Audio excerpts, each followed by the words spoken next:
విషయం ఏంటంటే నేను 2021లో నేను రావడం 2008లో ధ్యానంలోకి వచ్చాను.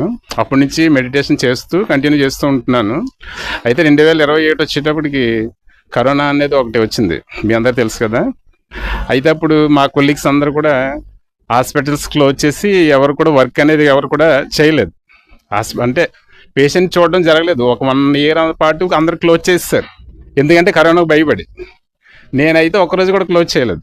కనీసం చేతికి హ్యాండ్ గ్లవ్ కూడా వేసుకోకుండా మేము ప్రాక్టీస్ చేసామండి. ఎలా చేశానంటే అంత ధైర్యం నాలో వచ్చిందనమాట. ఎలా వచ్చిందంటే అసలు భయం అనేది తెలిసింది కాదు నాకు. ఇది ఇలా చేస్తున్నాం. కరోనా వచ్చిన పేషెంట్స్ కూడా సెలైన్స్ పెట్టేవాడిని, ఇంజక్షన్ ఇచ్చేవాడిని. కానీ మనకి ఏదైనా అవుతుందో ఫీల్ కూడా వచ్చేది కాదు. అది ఎలా రాలేదంటే మెడిటేషన్ ద్వారా ఫీల్ రాలేదు నాకు. ఆ ధ్యానం చేయడం వల్ల అదొక ధైర్యం అనమాట. ఆ ధైర్యం ఎలా వచ్చిందంటే ఈ మెడిటేషన్ వల్ల. అది ఎలా పరిచయం అయింది?